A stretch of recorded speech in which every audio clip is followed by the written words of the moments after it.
Hey everybody, thanks for tuning into my updated Warrior DPS Dungeon and Fractal build guide. The January 2015 balance patch has a very substantial nerf to might, reducing it from 35 power per stack to 30. The end result is that organized groups will be losing 120 power per player, which amounts to around a 3 to 5% overall DPS reduction. More so than making kill times longer, the big result of this change is that it completely alters the optimal balance of power and precision and changes the quote-unquote perfect gear for the min-max crowd.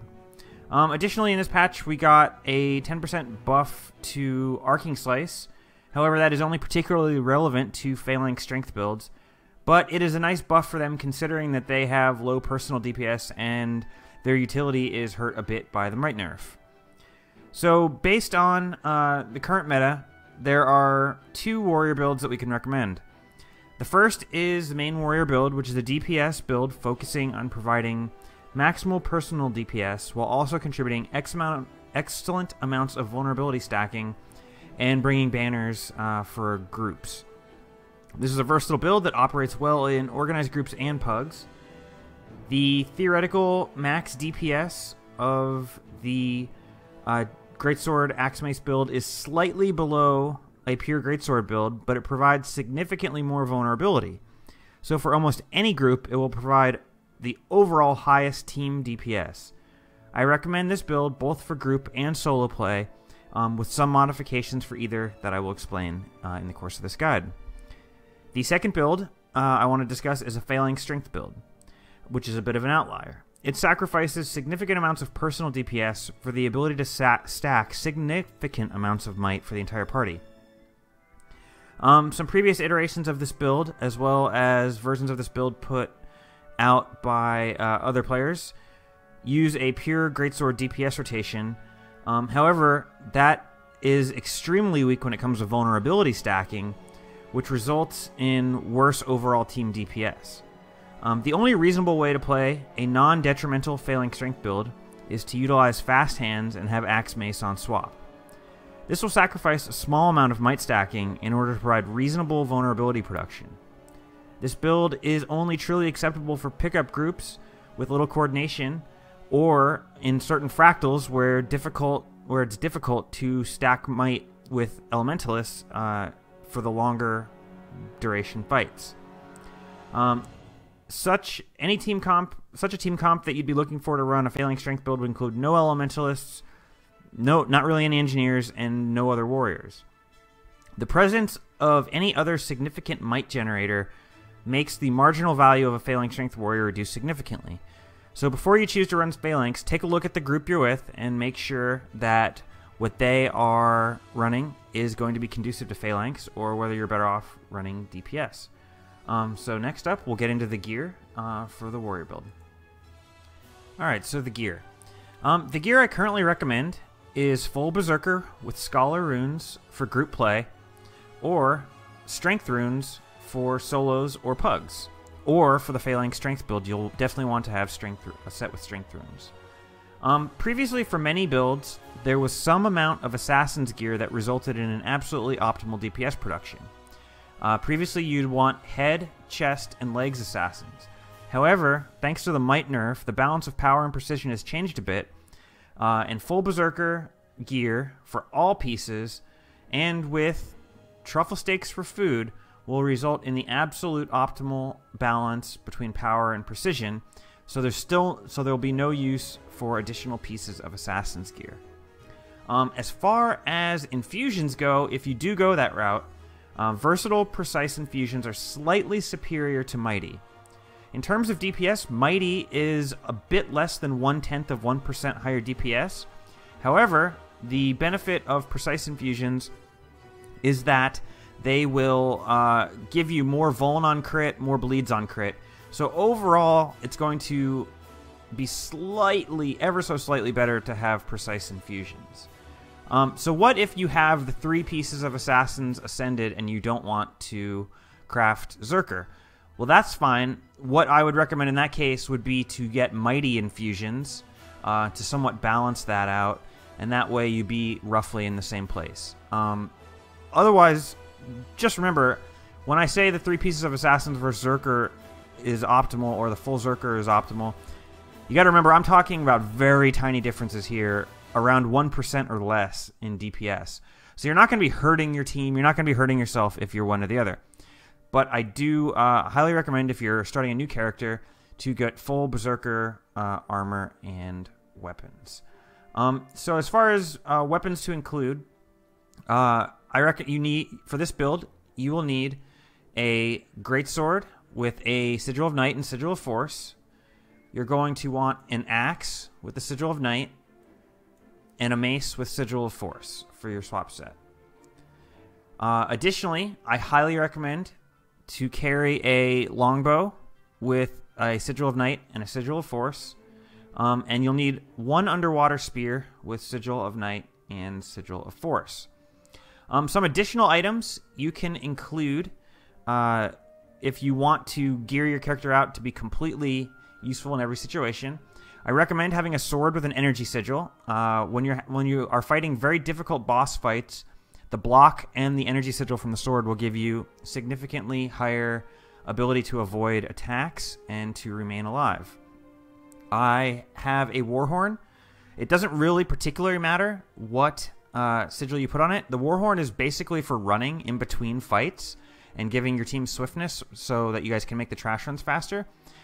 In theory, I suppose it would make sense to have Energy Sigil, but since I have Energy Sigil on my sword, which will go in main hand in those situations, it doesn't particularly matter what you put on your Warhorn. I still have Battle, even though it got a nerf in this patch. You can just put whatever you want on there. It's not particularly important. If you're running Phalanx Strength build quite a bit, you're going to want another mace with Sigil of Strength on it. That way, when you do swap to your Axe Mace set, the hits that you do while you're within the Mace set will still provide some might and will keep your team capped off on might. Additionally, I keep another Greatsword on that has Sigil of Frailty and Sigil of Force for daytime dungeons. If you find that you're doing daytime dungeons and your team doesn't need the Vuln from Frailty, feel free to switch that out for a Sigil of Air. Sigil of Air is basically the same DPS as a Sigil of Force in most builds. So if you don't need the vulnerability from Frailty, Sigil of Air is a fine substitute for that.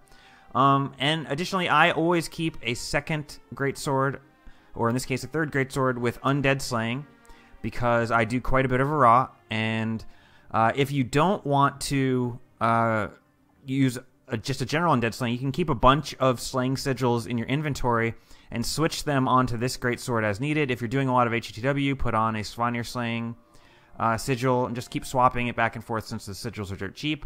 And I have an axe with an Undead Slaying Sigil for when I do a raw. Additionally, I do keep an axe with Bloodlust. I don't recommend using Bloodlust for too many instances because there's quite a few times, especially when you're doing runs through a dungeon, where you want sword main hand, and if you remove your Bloodlust axe to put the sword on, you lose all your stacks. But I do keep a Bloodlust equipped weapon for when I do boss solos. That way you have the maximum amount of stacks and you can do the maximum amount of damage. And then as far as trinkets go, full Berserker there. That will put us in a pretty good situation. And you can see when we get Banner of Discipline down and are fully buffed, we are at 95% crit chance, which is a pretty healthy amount with the infusions. So that's it for gear. Next, I will go over traits. Alright guys, so for traits, for the main warrior build, it is as usual a 65003 allocation. In strength, we're going to select dual wielding for the 5% while wielding an axe, or wielding a mace, axe, or sword in offhand, which is pretty much always in combat. We'll take slashing power for 10% greatsword DPS, and berserker's power, a 15% DPS boost when at max adrenaline. I recommend in arms taking rending strikes for vuln on crit, as well as forceful greatsword. If you're doing dungeon solos, you can change rending strikes for deep strikes. However, I think even in most solo situations now, rending strikes is going to be higher DPS, but your mileage may vary on that, and it depends oftentimes on the boss you're fighting. In discipline, I recommend warrior sprint. If you're doing solos, you can change it to signet cooldown, but in organized groups, I almost always recommend running battle standard as the elite now. So you're definitely going to want the warrior sprint for speedier movement, However, if you are doing dungeon solos, or you're in particularly bad pugs, you'll want to change that to Signet Mastery and change your Elite to Signet of Rage. But again, for most good organized dungeon groups, Battle Standard is the place you're going to want to go.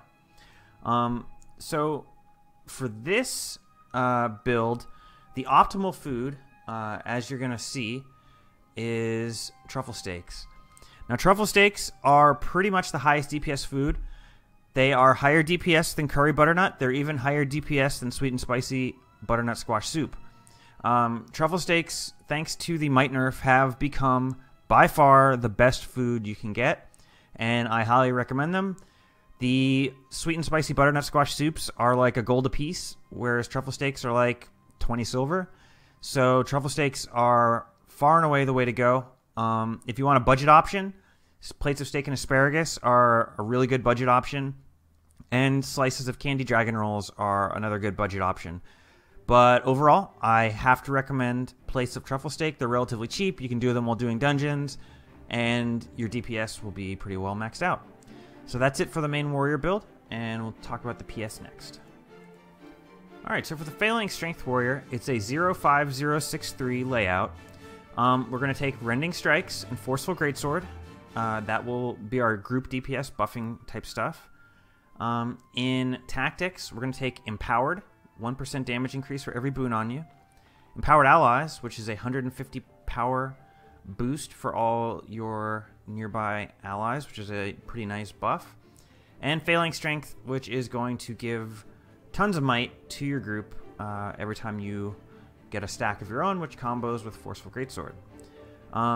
In Discipline, you're going to almost always want to take Signet Mastery and use Signet of Rage, since Signet of Rage activation is going to be a pretty decent buff to the might for your whole party. And that's the layout I take for the Failing Strength build. If you are in a group that's doing, say, Fractals, you might want to bring Battle Standard and switch this back to Warrior Sprint. But overall, it's up to you and what you find to be optimal. I want to recommend, again, the food for this build. The best food you can get is plates of truffle steak. This will be the highest DPS food that you can get with a warrior. And it's basically the only high DPS food you need. If you're sitting on a bunch of sweet and spicy butternut squash soups, go ahead and sell them. They're a gold each. It's a nice gold boost. You can use the money to buy plates of truffle steak, and you'd be good to go with that. Again, budget option, plates of steak and asparagus, or candy dragon rolls. So that's it for the Failing Strength trait allocation. And next, I'm going to talk a little bit about consumables to bring into dungeons.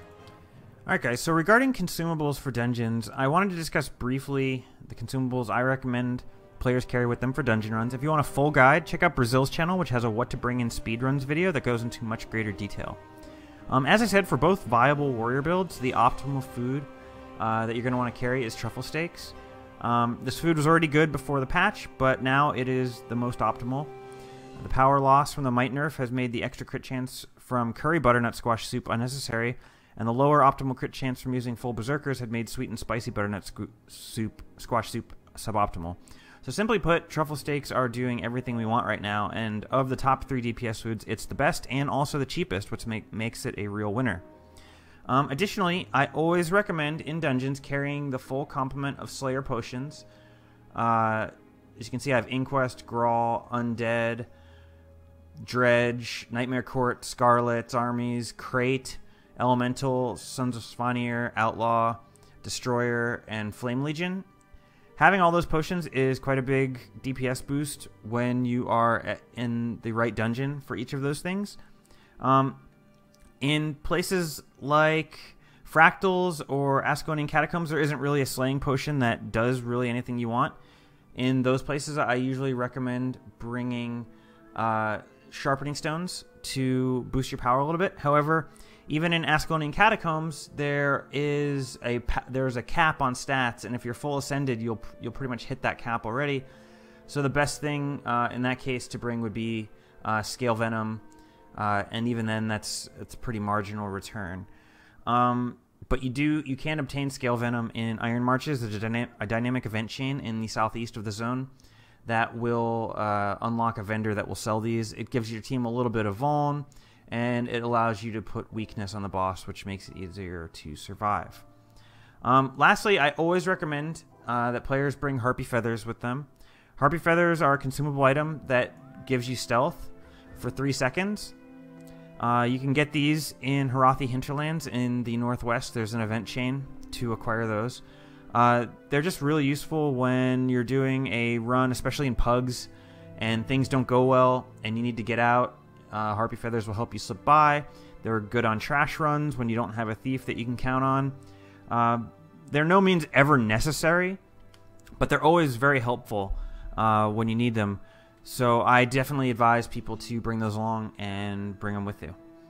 Alright guys, so that's it for the consumables that I recommend, and next we'll talk about DPS rotations a bit. Alright guys, the last section I want to discuss is optimal DPS rotations. I have a video on my channel for Warrior describing the basic, but actually still optimal DPS rotation. I'm going to show you another example of that same rotation after this little section. However, I will also include a second video showing the optimal rotation of what to use when you have sword offhand instead of mace, as some of the harder boss fights will have you using sword offhand. For the failing strength builds, the rotation is the exact same. However, once a boss hits 50% HP, you should begin using Arcing Slice on cooldown in your rotation. However, you never want to use Arcing Slice in priority over 100 Blades or Whirlwind attacks, since those are higher DPS attacks than Arcing Slice. But you should consider it a nice boost once the boss hits 50% health in a failing strength build. So stick around. I will show you guys the DPS rotations coming up right now.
Alright, and that is it. That is the conclusion. Thank you guys for sticking around and watching this guide. I have this one updated, and pretty soon I will have the Thief build that we are using in Dungeon Runs updated. If you have any questions, please feel free to ask in the comments, and I will do my absolute best to answer them. And I will see you guys next time, and thanks again for tuning in.